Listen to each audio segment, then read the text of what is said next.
What's up, Drop Pod listeners? As always, you can listen to the Drop Podcast on Spotify, Apple Podcast, and Google Pods. We're now on Apple Music, Audible, and Pandora as well. New episodes drop every Wednesday. You can find all of our content on YouTube at the Drop Golf Podcast and on our socials. That's Instagram and Twitter at the Drop_pod. No matter how you consume us, like, subscribe, rate, review, all that good stuff, follow and listen along. This episode is brought to you by the Law Office of Mallon and Tranger. Tom Mallon and Randy Tranger are board-certified trial attorneys who share more than 40 years of legal experience. They specialize in personal injury matters, workers' compensation cases, and criminal and municipal defense. As certified trial attorneys, they have recovered millions of dollars on behalf of people injured in accidents and employees injured at work. They have offices conveniently located in Freehold and Point Pleasant. For skilled and personalized legal representation, call Mallon and Tranger at 732-780-0230 or check out their website at tmallonlaw.com. Not only are they good people, they're good golfers too. Oh, Mike, make noise. Yo. Yeah! Holy shit. Never seen someone get so happy about a microphone. I couldn't wait to hear your voice. This is the Drop Podcast where we talk golfing in the Garden State. I'm Mike Poro, and this is Ryan Kulot. What is up, everyone? Hope you all had a great week. We got an interesting show for you today. This is going to be just me. When we started this last October, we did not, obviously didn't have last summer, so we're kind of experiencing some new things. With the summer schedules, can be kind of tough between families, vacations, work schedules, all that kind of stuff. So we're unable to get Mike on this week. So it could get a little strange. I'm just sitting here in my house talking to myself with the dog staring at me. But we'll see how it goes. Make sure you stick around. Listen to the interview after I'm done chatting it up. Our guest this week is Michael Brown.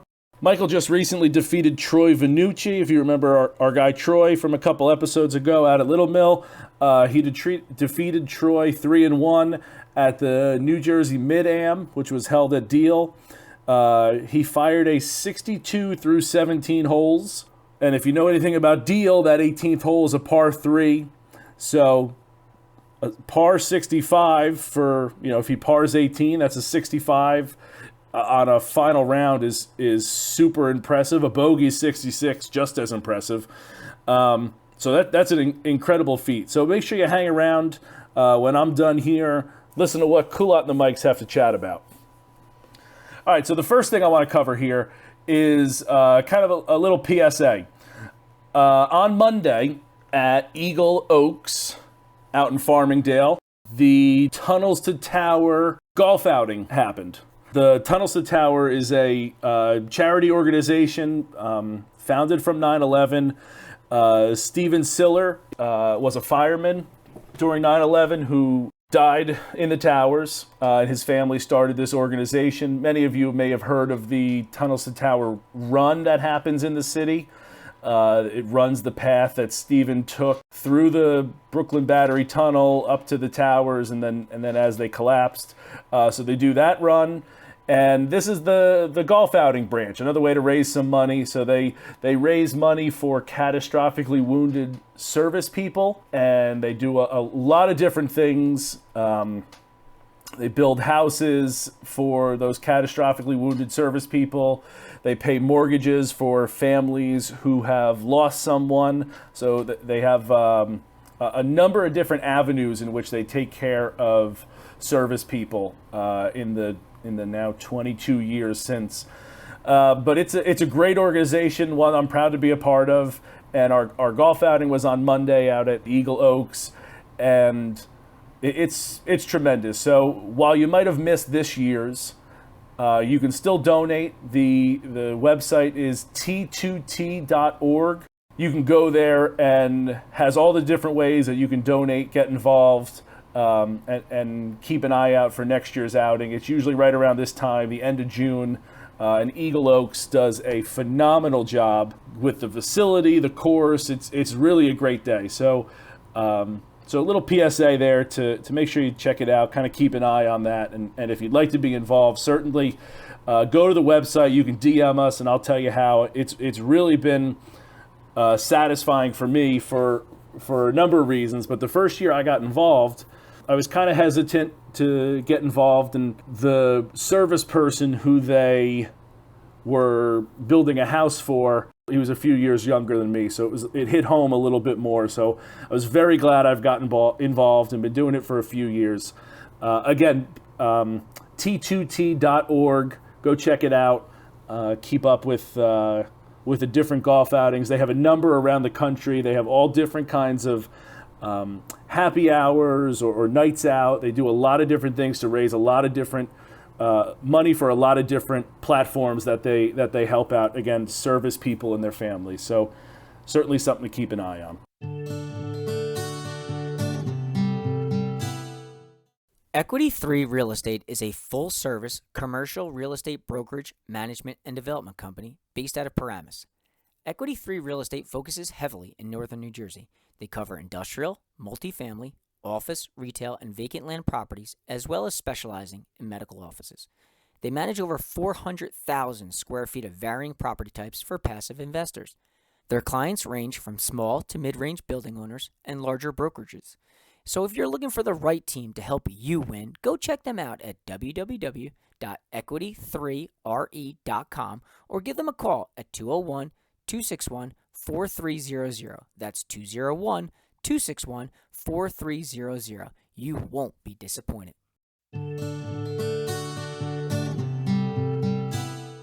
Another thing that happened this week, we put out another video with Dr. Mike and Tita Green.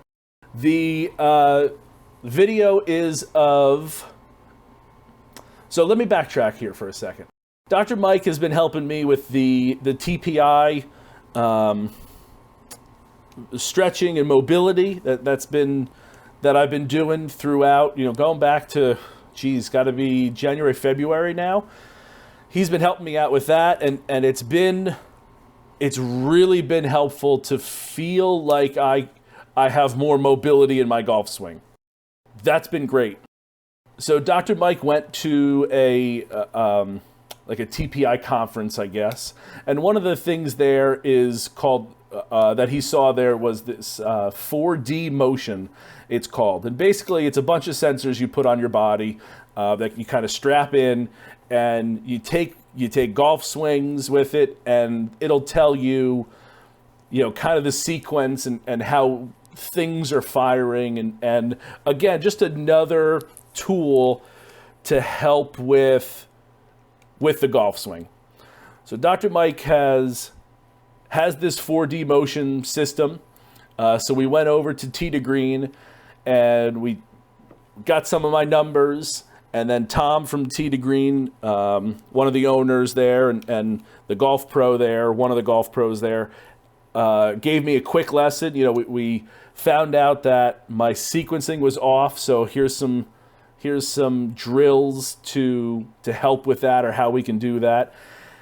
And it was great. I mean, going with some of the numbers in the video, there's a whole lot of numbers that Dr. Mike throws at you. It's very analytical. But then what I do like that Dr. Mike does, he gives you all the numbers, and he says basically what this is you're losing certain amount of yards because you're not firing your hips first, and the sequence is off. So we could be better at that. So he gives you all the mumbo jumbo, and then explains it to you in a way that normal people that don't necessarily know all the numbers can understand it. So we get my numbers. Then Tom from Tita Green jumped in, spent 5 to 10 minutes with me, working on really 2 different drills, trying to click. I had these 2 alignment sticks that I was working with, and then a towel to kind of keep everything connected was the second drill. And then we retested, basically. I hit a bunch more golf balls with the sensors on, and we saw what the numbers were like. And instantly, those numbers got better. It's not a perfect fix. Obviously, it's a long process. But in this journey of me trying to become a better golfer, become a more consistent golfer, this is just another tool in the repertoire to try to get better. So we got the mobility, now we got numbers behind the mobility, and now we can go back and continue to go deeper in that kind of mobility and the TPI stuff. And here's another kind of another level of it, another layer to the onion, if you will. And that on top of, I got to go hit balls, work on the range, do that kind of thing. It's really some pretty good stuff. So if you haven't watched it, a little promo is out on our Instagram page, _pod. The whole video, which you should go watch, is on YouTube. That's the Drop Golf Podcast on YouTube. So go check it out. Again, it's a bunch of numbers that Dr. Mike throws at you, but again, you can kind of see the difference between, one of my numbers on one of the swings was a 3 on something, and then after, the lesson, then we got it to a 15. And he said, the goal is to get it to 20. So you look at that's a big jump in just a 5 to 10 minute lesson. So really a lot of fun. Dr. Mike, thank you so much for allowing me to be your guinea pig with that and helping me out and doing all that you do for me there. Tee to Green, thank you for allowing us to film there, to be there. Tom, thank you for the I'd say lesson, but lesson is probably generous. The pointers and the drills there, that was great. Tee to Green is an absolutely amazing facility. If you haven't been, you got to go check it out. They got 8-9 bays there that you can hit. That's got the TrackMan attached to it. There's an enormous chipping green and putting green that you can work on your short game with. They have the Sam Putting Lab to help you out with your putting stroke, just like you would with this 4D motion. Another similar situation going on there. So really a phenomenal place. So if you haven't checked it out yet, Tee to Green in West Long Branch, New Jersey, you got to go try it. That website is t2green.com, TEE, the number 2, green.com. And it's in West Long Branch on Route 36 there, kind of over by the racetrack. They got an unbelievable setup there. Again, an absolute must go to if you're looking. You do not need to be an avid golfer to be doing this. Don't think it's something for the upper class of golf. It's also not for the lower class of golf. Doesn't matter where you are. You could be a +5 handicap or you have a handicap of 35. Does not matter. Go check them out. All County Exteriors is a third-generation premier exterior home remodeling company celebrating over 40 years in business. In a remodeling world where the average remodeling company only survives in business for only 5 years, All County Exteriors has stood the test of time, providing their customers with top-quality roofing, siding, windows, and doors. They service homeowners and builders with anything from small repairs to large additions. All County Exteriors is not just limited to construction. They have a deep passion for giving back to their community and are charitable supporters of the Make-A-Wish Foundation, the American Cancer Society, Roofs for Troops, and Parents of Autistic Children. If you have planned to do any exterior modeling, call the experts at All County Exteriors for a free, no-obligation estimate for your project. Just call 732-370-2780 or email them at info@allcountyonline.com. That's 732-370-2780 for All County Exteriors for all your remodeling needs. I was supposed to play a lot of golf this week. This week I was supposed to go out to Monday. I was supposed to go up to Wild Turkey up at Crystal Springs to play. I've never been up to Wild Turkey, but Crystal Springs has Ballyowen, Wild Turkey, Crystal Springs Golf Course, Black Bear, and there's another one, Cascades, I believe. But I went up. Was trying to get the round in, but the weather was not cooperating, as you're going to kind of see a theme in just a second. So basically drove up there an hour and a half to hit about 15 golf balls on the driving range, run up about a $70 bar bill, and then drive an hour and a half back. So did not get out. The weather did not cooperate, but really a nice place. It's my first time at Crystal Springs, and we're going to get a chance to see that again for sure, because it seemed like it's worth a trip, and I definitely want to get out there. So that was supposed to be Monday. Then Tuesday, I played back at the scene of the crime, where Mike and I, this kind of podcast all began, at Hominy Hill. I didn't get to play with Mike, but I was playing with some other friends, and it was going to rain. We got 15 holes in, and then the skies opened up, so 15 holes Tuesday. And then on Thursday, I was supposed to play Bethpage, go out to Long Island and play Bethpage Black with some other friends. And, at Bethpage, you can park overnight, stay in your car, get one of the first tee time of every hour is for those that are staying over, or you could send your license in and book a tee time as if you were an in-state resident. They give you a PIN number and all that kind of thing. But instead of 7 days out or 10 days out, whatever the residents can do, it's 5 days out. So tried that. That didn't work, only to find out that the course is closed for a tournament that Bethpage is hosting. So at the end of last week, I thought I was going to have a big golf week. It turns out maybe only getting 15 holes unless I get to play somewhere else on Thursday this week. So I did want to recap Hominy Hill for you. Gave it a course rating and kind of went through. It came out to a course rating of an 84. The course conditions were beautiful. They just finished their course tournament. The greens were beautiful. The bunkers were great. It did rain, and we had an early tee time, and it did rain at night, so it was wet. And then obviously as I mentioned, we only got 15 holes in. We finished hole 15, but it was definitely very, very wet once the rain came. But it was in great shape. Greens were pure. They were rolling slow, but again, I equate that to the weather, not because they were, the rain from that night, not because of anything else, but it was great. Pace of play was terrific. We were right on a 4-hour pace if we had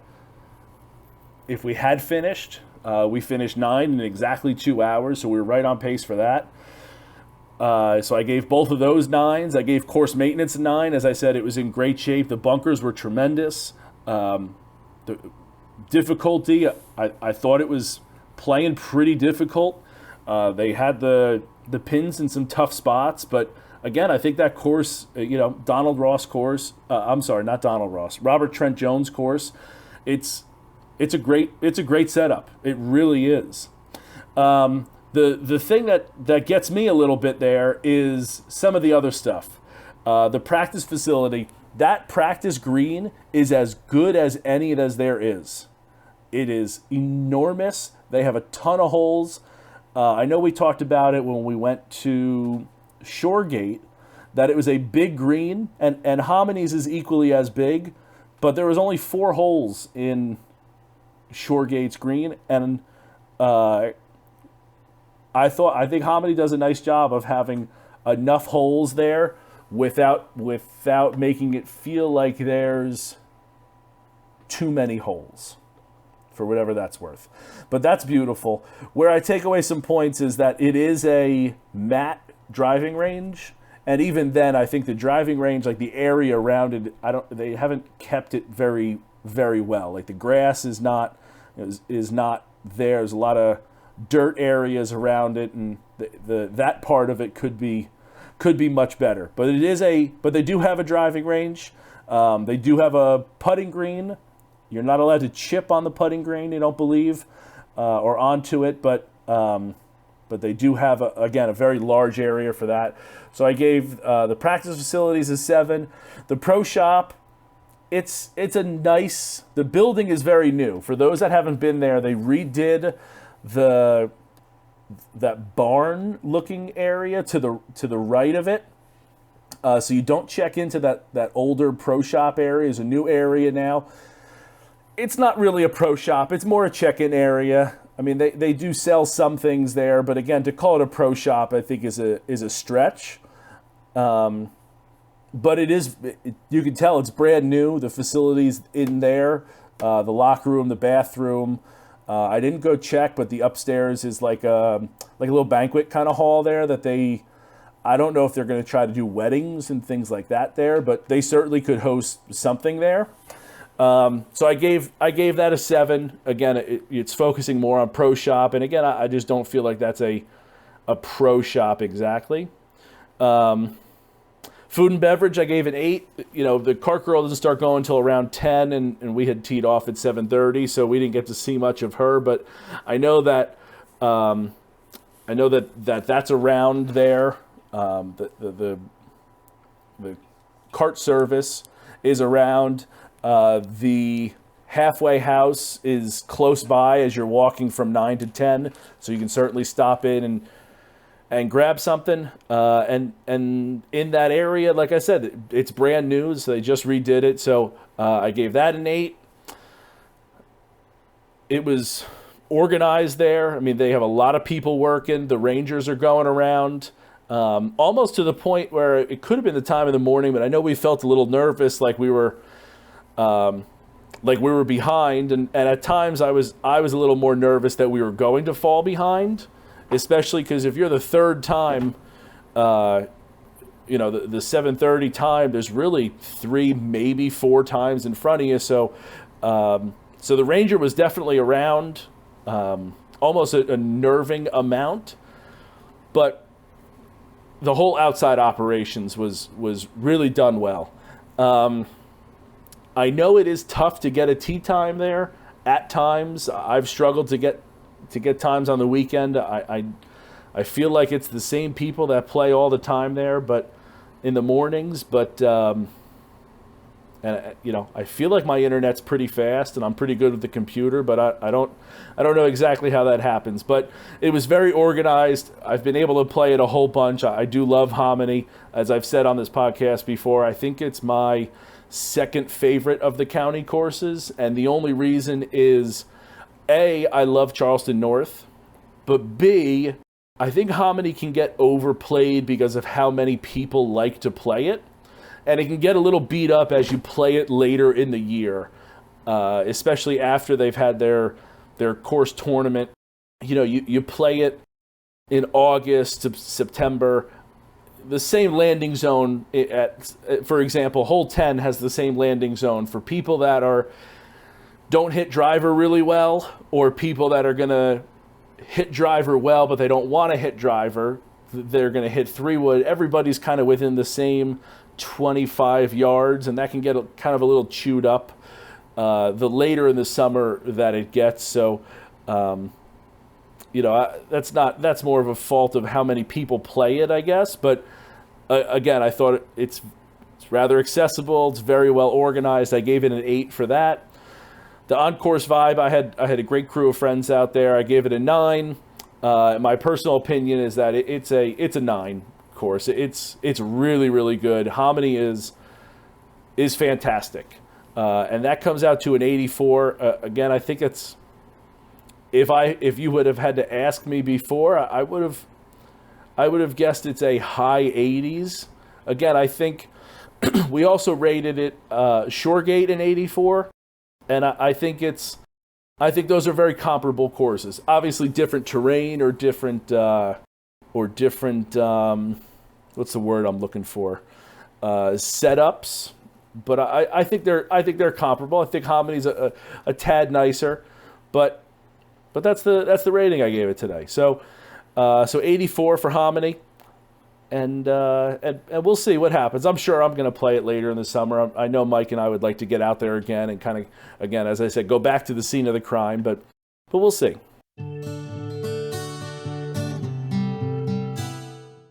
Tequila tastes better when it's sunny. Sonny Seltzer is an alcoholic spirit derived from the agave plant and infused with seltzer water for an effervescent escape. Started by a New Jersey native, it's light, crisp, and goes down easily both on and off the golf course. Currently available at over 50 retailers across New Jersey, Check out drinksunny.com to find it near you. Cheers to sunny days ahead.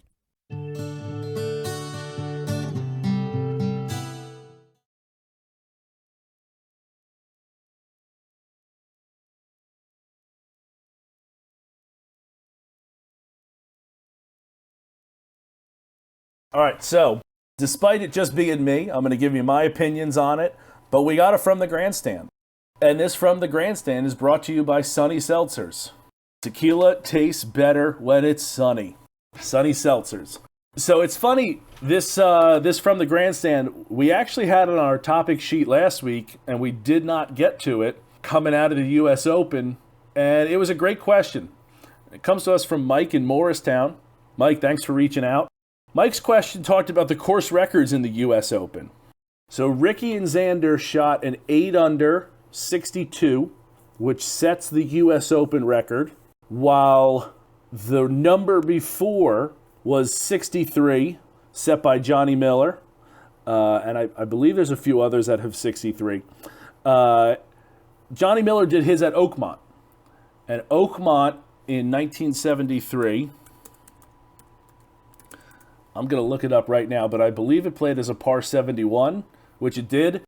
So does the 9 under 63, is that a better score than the 8 under 62? That was Mike's question. And again, it was a topic we had last week. So again, our topic we had last week that we didn't get to. So a great question. I go with the number, and I think Mike and I have talked about this in earlier episodes, but I think that's the number. When you're talking golf and you're talking numbers, I think that everybody wants to know the lowest score. And they don't necessarily care whether it was a par 70, 71, 72. They want the number of shots it took you to get around the golf course. And for me, that makes the 62, even though it's 8 under, so a 9 under would be a better score, I still feel like the 62 is the number that we're looking for, the record-holding number, because that's what everybody asks. Nobody's asking. Anytime you ask a buddy, what'd you oh, I played golf today. Oh, what'd you shoot? No one says, oh, I shot 13 over. No, they say 85. No one ever says things like that. So I think that's the same situation here. They want the lowest number. I want the lowest number. I think that's the record is going to be that for that reason. Now, obviously, it's a very quick step to say, oh, it's 8 under and 9 under is the record at the Open. 9 under 63 is the most to par. I think it's a quick step if you're in circles that are talking about that kind of thing.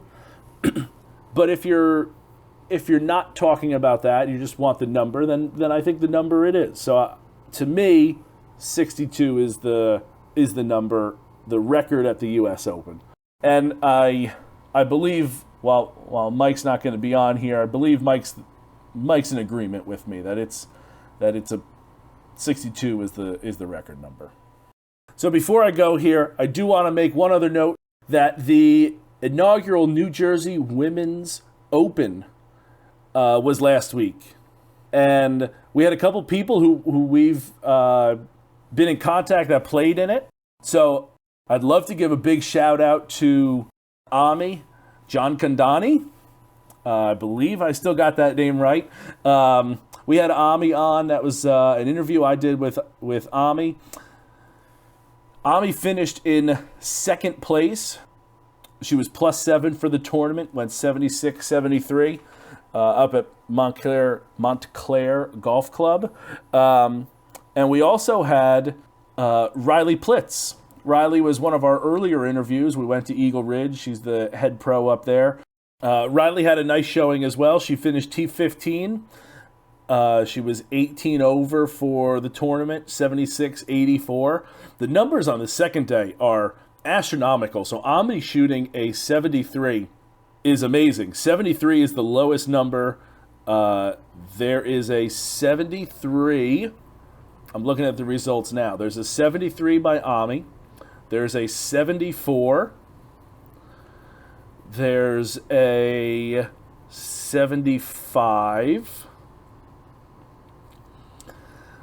There are two 76s, two 77s, two 78s, and a 79. The rest are all 80s and 90s.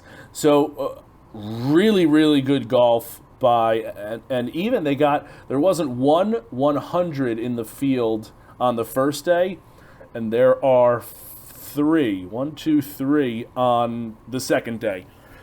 So again, Ami shooting a 73 is really amazing. So great round by her. So congratulations to all the women. That's great that they have that. Again, it's the inaugural Open for them. I'm really happy to see that they have that. And I know Mike wanted to bring that up as well, and maybe we'll bring that up again next week with some more detail. But I did want to give that a little shout out this week. So that's going to be all for me today. Again, a little strange with just me sitting in my house looking at my dog while I'm talking to the computer. But I'm going to send you over to our interview with Mike Brown now. Again, Mike is an absolute stud in the Met section, the Gap section. He's a animal out there on the golf course, competing at slightly older age. I don't want to give him any kind of I don't want to make him feel bad, but we talk about how he's older in his age, going against guys who are in their early 30s, late 20s, early 30s, even just in their 30s, and he's competing with them, out-driving them even, and how he's able to do that. So a fun chat with Mike. So I'm going to send you now to that interview. Here's Kulat and the Mikes. Enjoy. Materia's Italian Market and Catering Company is located in the heart of Rutherford, New Jersey at 72 Park Avenue and has everything you need for an authentic Italian table. Recently celebrating its 10-year anniversary, Materia's Italian Market brings all your senses alive as you walk in the door. Imported retail products, cheeses, and cold cuts, freshly baked bread, and the creamiest fresh mozzarella. All can be ordered on the Materia's Park app in Apple and Google stores. Above the market, a private space called The Loft can be reserved for intimate family parties all the way to corporate events. So give them a follow on Instagram at Materia's Italian Market. Stop by and say ciao. Materas, you'll walk in a stranger, leave his family.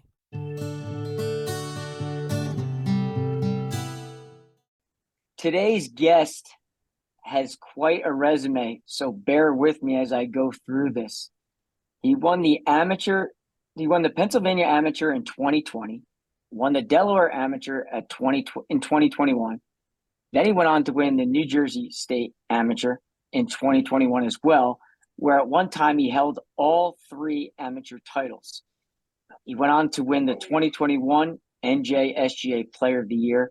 He's a four-time champion of their events, where he most recently just won the Mid-Amateur at Deal Country Club. Michael Brown, thanks for coming on the show today. Hey, Ryan and Mike, thank you, guys. I'm happy to be here. Thanks for having me. We're happy to have you. Yeah, with a resume like that, I mean, you embody the golfing in the Garden State idea of what our podcast is really all about here. So I think to get started, why don't you give the audience a little bit about your background? And I don't want to be disrespectful to your age, but I think what you've been able to do at your age on the level of where you're doing it at is unbelievable, because most of the time, we read the articles about the 20 or 25-year-old that's getting it done. And you're not that, but you're still finding a way to beat the younger guys. So why don't you give the audience a little bit of a background of like where you were to kind of where you are today? Thank you. Yeah, I'm very lucky to be feeling good and healthy at my age and able to move fairly well. But to summarize what I've gone through from a golf perspective. Right out of college, unjustifiably, I decided I wanted to play pro golf.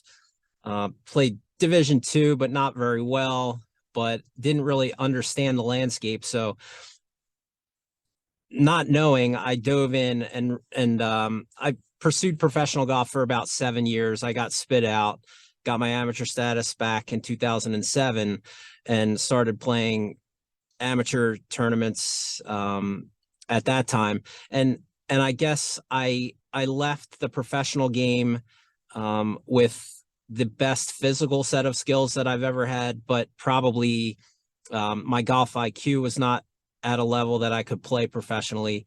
And then over time, my physical skills have deteriorated, but my I've learned a little bit more about how to compete and what it takes to be a successful tournament player. So I'm kind of losing. I don't want to say I'm losing my physical skills, because I still feel like I have a lot of physical skills, but what I'm leaning on this day and age mostly is just trying to make good decisions and play smart out there. But that kind of is what I've gone through over the past 25 years. Is I'm another guy that tried to play professional golf that didn't make it. There's a million of us, and I'm happy at this point with the way things went.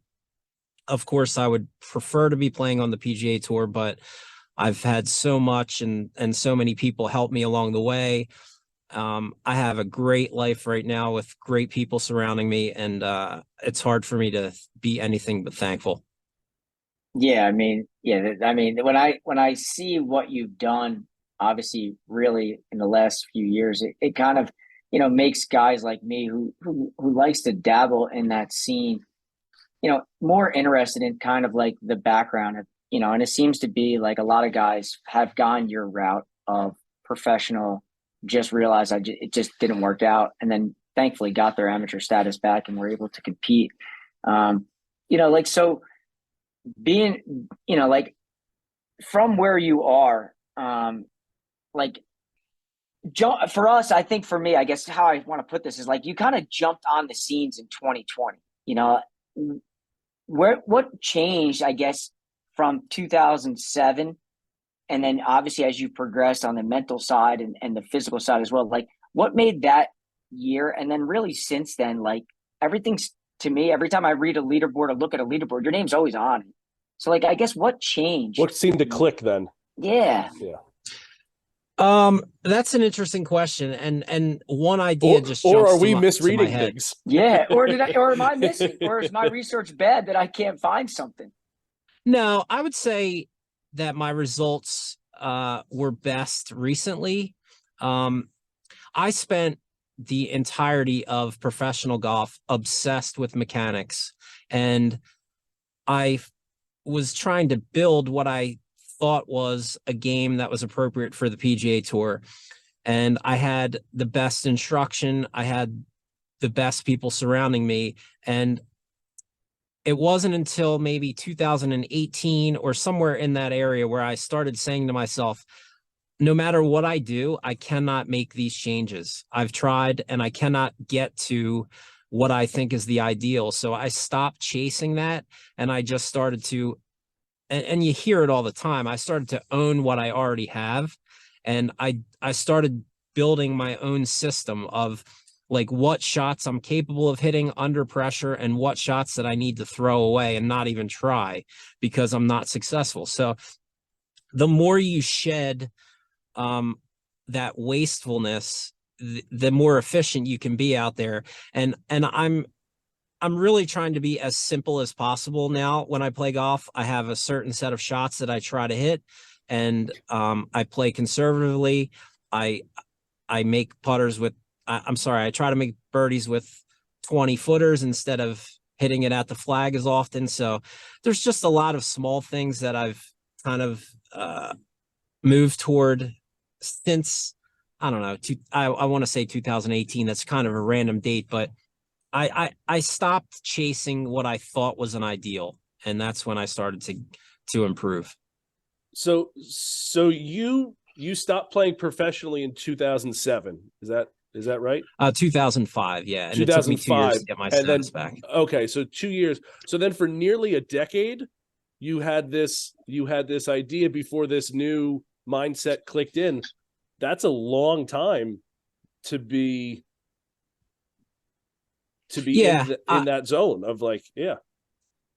I have an idiosyncratic golf swing. I take the club up in the air and reroute it underneath, and it's not, you don't see much of that, but I spent years trying to shallow out my backswing unsuccessfully, and eventually I just said enough is enough, because not only was I unable to make changes, but I was miserable. I hated practicing because every day seemed like a failure. So, eventually you got to change. It only took me 20 years to realize it was time to make a change, but better late than never. Yeah. For sure. And I love being an amateur. I love the tournaments that I get to play in. The New Jersey State Golf Association of Philadelphia, PA Golf, Met. Those are the 4 organizations I play most with. And being from the Northeast, we are so lucky to have those organizations because they run the tournaments as well as the many of the professional tournaments I used to play in, and the golf courses we have to play are amazing. So life is good up in the Northeast. Yeah, no doubt about that. That's a understatement nonetheless. Yeah. I think when you think back to, when I look at your NJSGA wins and the one in 2020 where you won the I'm sorry, I'm drawing a blank here. 2021 when you won the state am, like going through that in terms of like finding a way to get your first win in their tournaments. Obviously, you had the Pennsylvania Am at the time, you had the Delaware Am. Like, I think that's kind of a big deal to hold all 3 of them at one time. And I think like when people start to think like larger scale, they think about like Tiger and how he held all 4 majors at one time. Like, was there added pressure in that state Am knowing that you had the other 2 already in your back pocket? When the week started, I hadn't been thinking about it too much, but maybe a couple rounds in, I was being asked questions about it. So I started to think about it a little bit more. And, obviously that opportunity is only going to happen once. So you either capitalize or you don't. And the good news is you feel a certain amount of pressure and you kind of max out. So I've played poorly and I've played well under what I perceive as the maximum amount of heat. So, I was able to hit reasonable golf shots down the stretch. And a couple things went my way that, it just seemed like destiny. A couple up and downs that were super unlikely, made a couple 20-footers. And then the first time I checked the leaderboard, I had a 4-shot lead playing the last hole. So it was, it'll be something I'm very happy with when I put the clubs away. And quite honestly, I feel satisfied to some degree that the work that I've done was worth something, and it'll be something, special to me when I'm old. Yeah. I mean, listen, right. He won that at Essex Fells, so we kind of know that golf course a little well. So I was actually going to ask you about that because we went up there a couple weeks ago. It was Mike and I's first time up there, and that place was beautiful. Do you have a favorite? One of my favorite. It's one of your favorites? It is, and I'm sure I have an emotional attachment to it now, but even before, it's a really nice spot. The membership is very kind. The staff is great. It's quaint, and it's always well manicured. It's just a place I would love to be a member. Yeah.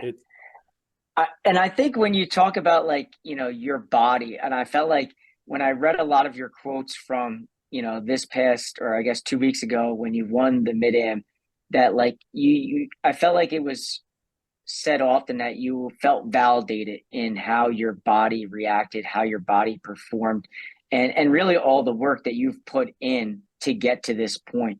What was that tournament like? I know you took down one of our earlier guests in the podcast, Troy Vannucci, is one of our guys. What was that experience like? And obviously, I know that you had quite a good success at Deal the year prior with Peter Barron winning the 4-ball. So talk a little bit about that victory as well. Yeah, Deal Country Club is now a place that I love too. One, organically because of the day.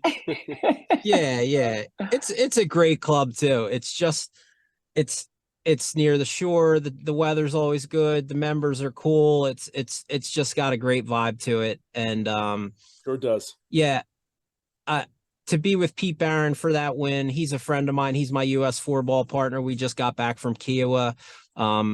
And to play Troy there, Troy Vannucci is a player you're going to hear a lot about in the next 10 to 20 years. He is an absolute bulldog with tremendous physical skills, and he's as tough as nails. So, I knew that was going to be a tough match. And if you guys didn't already know, he was medalist at the Philly Am. He shot 7 under at Huntington Valley and Look Away. So that guy's got major things in his future. Deal Country Club is going to be, have some great memories for me. And, it was a tough match, and it could have gone either way. Troy's going to get his next year or the year after that. Yeah. I mean, Ryan and I became very close to him and talked to him often because he invited us out to Little Mill, way back when we started this thing. We got the opportunity to play with him. He obviously, we were blown away with how good he was. But after you had beat him, I did text him and say, hey, listen, my condolences. Blah, blah. But he's like, I can't get mad because Michael Brown was 6 under through 17 holes. Yeah, it was I mean, that's golfing. It was a dogfight. I think he was 3 under. He was 3 under. But that just shows, like, in a finals, like, sometimes people can do that in a casual round where there's no pressure, but being able to do that under the gun in the finals of a tournament, like, I think that just speaks to the type of golfer that you are, that, even a guy like Troy, who's a very good golfer on his own merit, like, you took it to the next level. Thank you. I'm, what can I say? You practice, and a lot of times you're out there practicing and it's just routine. You don't know specifically what it is you're working toward, but when that moment comes, you hope that the work that you did puts you into a default setting of, like, this is where the ball's going. This is what I'm used to doing. If I make 1,000,000 4-footers, then when I have the 4-footer that means the most, I have the best chance of making it. So that's just what you lean on and hope will, come to fruition there. What can I say? There's plenty of times when I need to play well that I don't. So I don't want to make it sound like I do this regularly, but I was happy with that particular day for sure. Mikey, we talked about your, again, I don't want to offend, but we talked about how you're usually older than most of the people you're competing with. What have you been doing to keep up, whether it's right before a match or the day to day? What are you doing to keep your body right? Well, I started something new this year and I feel better than ever. I started with Mark Miller over at the Philly Cricket Club. He's the trainer over there. He's a friend of mine as well, but he got me set up with the Titleist Performance Institute workout. And I do it in my house. It's small exercises for stabilizer muscles, and my back pain's gone away. I can practice longer now. I feel loose, and strong all at once. Like I don't know why I didn't start this earlier. I've always been a gym guy, but I've been exercising improperly for a long time, and now I'm trying to do golf specific stuff. that TPI stuff, those stabilizer muscles, like people don't realize how difficult that TPI can be. If you've never used that muscle before, it's like finding muscles that are behind muscles or next to muscles. And I did it too. I'm still doing it, but I did like a test in January and a test in March, and it was incredible the amount of flexibility I gained. And I'm still inflexible, but like being able to not stand on one foot at all because I had no stabilization muscles ever, to then being able to do it for 10 seconds is a huge gain. So there's something about it. That TPI thing is really good.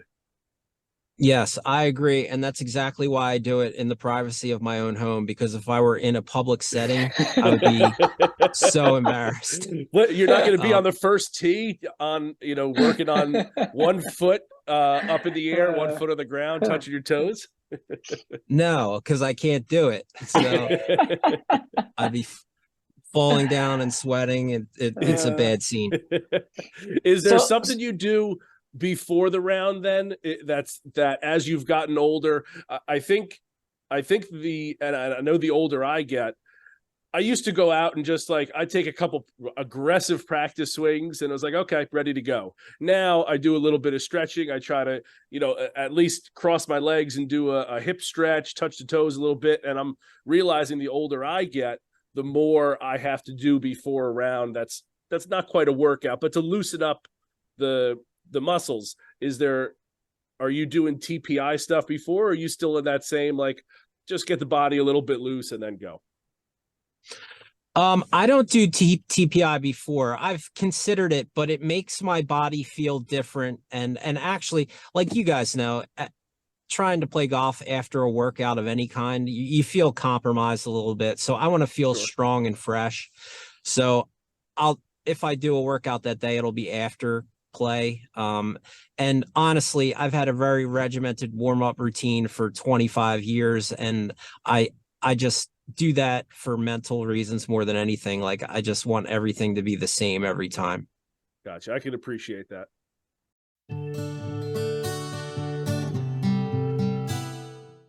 DP Fitness is based out of Manasquan, New Jersey, and is led by David Pletzner. David is an ACE certified fitness professional and Titleist Performance Institute golf fitness instructor. DP Fitness has been able to work with the likes of Chris Dimmick, Jack Wall, and Ryan Druska, just a few household names in New Jersey golf. David prides himself on helping individuals of any age, gender, or fitness level to find their best road to a healthier way of living. David accomplishes this by focusing on each person's strengths, along with improving any imbalances in your lives. So go check David out at dppfitness.com or on Instagram at dppfitness. You'll leave a much better person.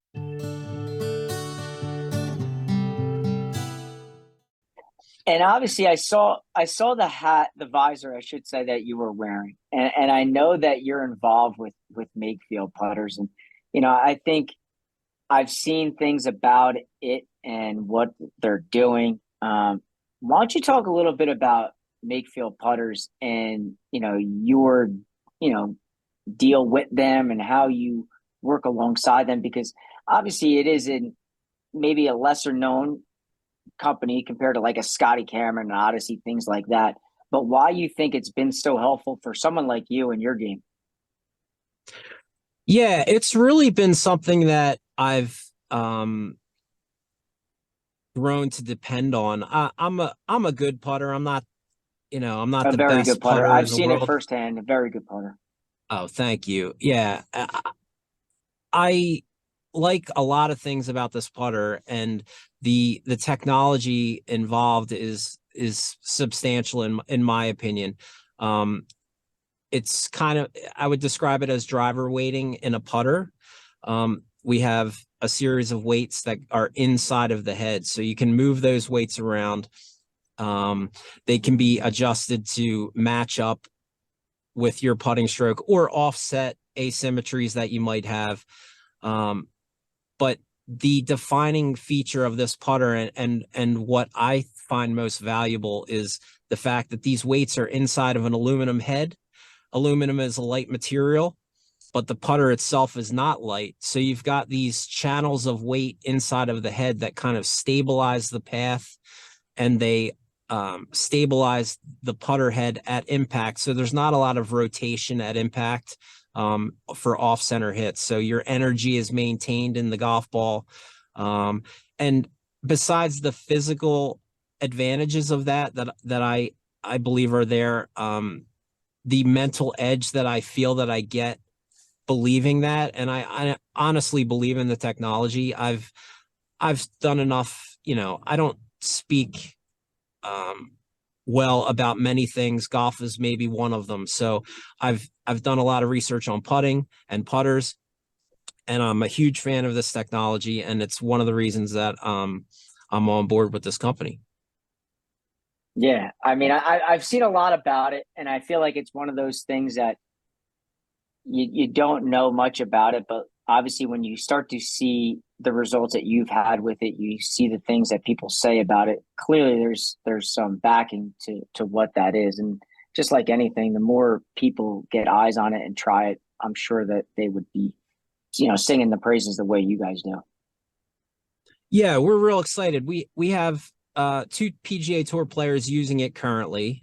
We were at the PGA Championship a couple weeks ago, and Mr. DeChambeau was giving it a look. He's got a very specific deal with LA Golf, but we're trying to build him some putters right now. So we do have some influential players with the putter in their hands. We're going to continue to refine it and continue to make it so that the player can take advantage of this technology. Mike, I just jumped on the website to take a look at this. This is there's this picture of the putter head with all these different weights around it. This is incredible that you can figure out where to even put the weights in it to figure out that stroke. That's a very impressive technology. Yeah, we can be really detailed with what we can do with those weights, and we can be simple as well. So a lot of players will come in and I'll say to them, if you have any patterns in your putting, do you push, do you miss right exclusively if you don't make? And we can heel bias or toe bias to kind of offset those things. So we can keep it simple, or we can do a deep dive, That type of stuff's like right up my alley. Like I was going to say analytics, that's all analytics, numbers. and that's Mike's wheelhouse. We might not see Mike again for a week or two if he were to dive into this technology. That's a bad scene for a mental case like myself. Well, let's have you guys over to the studio, and we'll get you fit for a putter. Listen, I'll tell you what. Don't tempt us. But Mike, as you kind of look ahead to the rest of the summer, I know that, Ryan and I peek at the schedules and see what's going on. And, exclusively, we focus a lot of what goes on here in New Jersey. And you got the State Am coming to Manasquan River. You got the State Open going to Hackensack. Are those two events that, that you will be participating in? Yes, I'll be at both. And there'll be, I'm looking forward to both of them. I haven't played either of those places yet. So I understand Manasquan is a really nice, it's got some beautiful holes with some beautiful looks out there. Mike, you got any suggestions for him? Yeah, so Mike, I'll be honest with you. I grew up there. That was like my spot. Oh, no kidding. Yeah, Dad was a club champion. Wow. Grandfather was a member before he passed. Uncle is still a member. So like that was the place that we grew up playing all the time. Not to mention Mike caddied there for the last 75 years. So yeah, so it always interests me to hear outside opinions of that place, either before or after people play it, because I think so highly of it. And I think, what Chris Dimmick has done there with the staff, the golf course, and his people is, I'm dying to hear what all very, very good players like yourselves have to say about the place afterwards, because I know what my thoughts are on it. But I think that tournament specifically is going to be an unbelievable one. Do you plan on playing a practice round beforehand? I hope to. If at the very least I'll go take a walk around there, which I actually prefer doing that. But yeah, I better get my eyes on it. There's enough guys that'll know it well that I don't want to be at a disadvantage. So I'll get out there for sure. Yeah. And Well, you got Mike's number, and you got both of us if you want to play a practice round. Both of us. You guys are great. uh, You guys are great. but so Mike, I guess, a question that we always get from a lot of like high school kids or even some college golfers that will DM us on the side and ask us specific questions like, someone like yourself who has been very successful, has messed around with the professional game, like what's some advice you would give to a golfer that's looking to kind of take that next step to maybe they're going from like they're qualifying for the tournaments, but they're not making the cuts, or they're making cuts at these state events, but they just can't seem to crack through more or less. Like, how would you, or what would you say to someone who's in that, predicament? Well, that's a big question, but and there's a lot of nuance to what makes a player good versus a player that needs to get over that hump. But I think what I see in young players is, and it's all part of a natural learning process, is they just give away a lot of shots. And if they can tighten things up, most of them have plenty of physical skill. It's just a matter of management. So if they could surround themselves with good players and watch what they do, and specifically if you watch high level amateurs and professionals, I don't want to say they play away from trouble, but they rarely take gigantic risks. They're not shooting at pins as many times as you might see on television. Course management is key, and that's something that the younger player generally doesn't have quite yet. So Yeah, you want to, it's a physical chess match out there. So develop your physical skills so that when it's time to make decisions, you're able to hit the ball where you're looking. yeah, I agree. I think that's something that we've heard a lot from guys like yourselves who are very good, is not only the course management side of it is but it's also the mental side, is understanding like you're going to make mistakes and you're going to make bogeys and you're going to miss putts. It's how do you overcome that and how do you deal with it without, throwing in the towel and going from shooting, what could be 73, 74 to now you throwing it in and you're shooting 80. Yeah, even the most successful players get beat up and miss a lot of shots.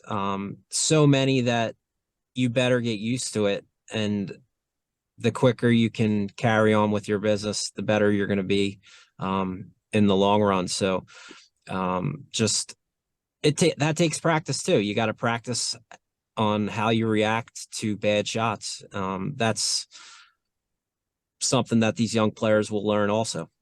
Yeah, I agree. And obviously now when you talk about the State Open, it's like in New Jersey golf, the career Grand Slam is the Mid-Am, the 4-ball, the State Am, which you already have all three. Is like, does the thought of collecting all 4 of those titles for someone like you who's playing really good golf, coming off the Mid-Am victory, like, does that ever creep into your mind? Like, man, I could actually have what in New Jersey golf is considered the career Grand Slam? I never thought of that, Mike. But I am now. Good idea. Good idea. In case you weren't wanting more pressure, there you go. It's not like, but I feel like guys like you are able to handle pressure because, I mean, no offense, like what you did against Troy being 6 under through 17, I think speaks for itself. So like, it's not that I feel like you're able to put certain things in certain boxes to say, okay, I can think about this now, but the minute I step on the tee, it's out of my mind. I just didn't know if that was something that has ever crept into your mind, because I like I said at the beginning, when I saw that you had and held all 3 amateur titles of those 3 states at one time, I was like, wow, this is like, it's a big deal. And a career Grand Slam to me is like another big deal. Yes, it would be very cool to do that. Fortunately, like the process of that is it's just a series of small steps and just hitting the shots um so there's no I can't say that I'll be thinking on a large scale like that while it's going on. And if it happens to happen, fantastic. But to win that tournament just by itself is really difficult to do. And there's a lot of guys that can win that tournament. So I'll be lucky to just be in contention. Well, if you win it, we'll have to get you back on and we'll talk about the career Grand Slam. Yeah. Let's plan on that. Thank you. So, Mike, obviously, as golfers here in the Garden State, like our goal is to travel the state, play golf, talk golf, and just really just bring light to all the good things that we have here. Is there a certain course, both public and private, that you would recommend to the audience? Like, hey, listen, if you get the opportunity to go play this place, you got to go do it. Or, maybe some sentimental places that you would recommend, a public and a private. Okay. Well, I'm a South Jersey guy, so most of my stuff is down here, or most of the places I hang out are down here. But one place that I hang out in particular is Pennsauken Golf Club. It's fairly small, but it is immaculate every single time I'm there. The practice facilities are good. They're super kind to me over there too. So I think if you're in the South Jersey area, you want to give that one a shot. The greens are as good as any greens you'll play privately around here, and that's a hidden gem. It's a smaller golf course, but it's got a great reputation specifically for its condition. And as far as private is concerned over here, I'm a huge fan of Galloway. Pine Valley is my absolute favorite in New Jersey, but that's kind of an outlier. We usually say take that one out. Yeah. Yeah. Right. But Galloway over the years has been one that I've just absolutely loved. It's got great views, and it's really difficult and really tests your game. So I would try that one if you have the chance. Yeah, those are two good tracks. I got the opportunity to play Galloway one time, and I still say to this day, like I could remember almost everything about that place. And the Borgata is close enough to touch, which is one of my other favorite places in the world. Are you a big AC guy? I used to be until Parks and Rivers opened up. Oh, okay. Now in the winter I like to play poker. So I used to drive down to the Borgata. Now I can hang out closer to home. Okay. All right. Maybe we do a drop podcast. We'll go play Galloway and then we'll head to the Borgata. That's a good day right there. That is. It's a great day right there. So obviously you play a lot of competition golf. We've already talked about that. And I think that golfers tend to be, of all the sports, more superstitious than any of the others. And whether it's, you want to call them superstitions or habits or quirks or whatever it may be, what are some of your superstitions or quirks or habits that you have before you go play in a tournament, like leading up, right before you tee off? Whether it's like we've had some people say, like Troy has to have the glove in his left pocket, and he says he won't even buy golf pants or shorts that don't have back left pockets. So is there something in that realm that you do or have that is? I love that Troy's a little nutty there. I love that. Listen, I hope I didn't put a mental. Some of these we could give you a lot of them, and you're like, wow, really? These people do that? Because just like us, you don't notice them. Right, you don't think about them because they're things that you do, but then you say it out loud to other people, and you're like, "Oh, I didn't realize that was weird." No, boy, I don't want to say I'm superstitious. I am a huge creature of habit. I do just about the same thing all the time when it comes to golf, but I've tried not to be superstitious over the years because I don't want. At the end of the day, you want to take full responsibility for what goes on out there. But, I always wear a white visor just because I'm trying to maintain my hair as long as possible, and I think sun promotes growth. You and Mike. Yeah, man, you know how it is. It ain't easy, but yeah, I guess I carry 5 quarters in my right pocket and a poker chip. That's always in my right pocket, just mostly because I don't want to fish around too much. But I pretty much only wear white golf shoes, all white, and that's less superstitious than it goes with everything, and I don't have to think about what I'm going to wear. Clean look. I just got new all white golf shoes the other day, actually. Oh man, there's nothing better than a fresh maybe you'll pair start of white shooting ones. maybe you'll start putting up numbers like Mike does. That's, you know what? I think that's what it is. I want to be like Mike. I want to be Start with like the shoes. Mike. Can I ask but, real quick why yep. the 5 quarters? Quite literally, because if I have one, I can't find it because the tees are in there, and I, experimented with 2. I jumped to 4 and landed on 5. Okay. There you go. How many tees are in the pocket? There's a lot of tees in there. There's you just like grab a handful, or you have a number of. No, it's a handful.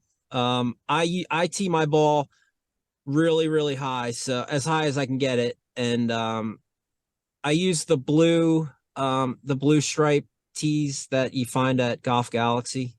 I don't know what size it is, but there's a bunch of them in there. The plastic ones? No, I can't stand plastic tees. Okay. I think they should be banned from golf, but I love a good white wooden tee. Okay. So the other question we end with, there's a great debate on a particular type of breakfast meat here in the state of New Jersey. And sure, as a New Jersey golf podcast, we'd be remiss if we didn't ask this question. But what are you calling that particular breakfast meat? Which one? The one that everybody supposedly loves? Yes. Are you a Taylor ham or a pork roll guy? I call it pork roll, okay, personally, but I thought you were going to dive into the scrapple idea, but no, that's too far. No, that's too far south, Jersey. Yeah, that's not quite Jersey, but no, I love pork roll, and usually when I'm at Wawa and I get a breakfast sandwich, it's definitely a pork roll. Okay, I like to hear that. I like to hear that. We go through a whole interview with a lot of guys, and it goes so smooth, and then Ryan has to ask that question at the end, and they say Taylor ham, and I have to just jump off the Zoom. Taylor ham, is that a Canadian term? Where did that originate? No, so Taylor, they're the same product, they're the same thing, but Taylor ham is a particular brand of pork roll. You know how there's like Trenton pork roll? Well, there's also Taylor ham, and that's it. It's the same meat. It's just what you call it. But you answered it correctly, so you're good. Yeah. You're good. Don't worry about the specifics of all that stuff. All right. Well, I do see Taylor ham in the supermarket. That's the one I buy, but I don't call it that because that would be psychotic. What you call it is the important aspect of this question. Right. Well, hey, Mike, it was a pleasure talking to you, having you on. I really appreciate you spending some time with us and giving us your time. I know you're pulled over there in the car, so thank you. And best of luck. Best of luck at the State Am. Best of luck at the State Open. I'd love to see you win the career Grand Slam in New Jersey, even though you're not even thinking about it, but I am for you. So at least somebody is. Hey guys, I'll be shooting for it now. It's definitely on my mind. I feel a lot more heat now, Mike. Thank you. But no, it was fun to be on with you guys. I'm now big fans of your show. So appreciate that. Add me to the list. Will do. Best of luck. We'll talk to you soon. All right, gentlemen. See you, Mike. Have a great day.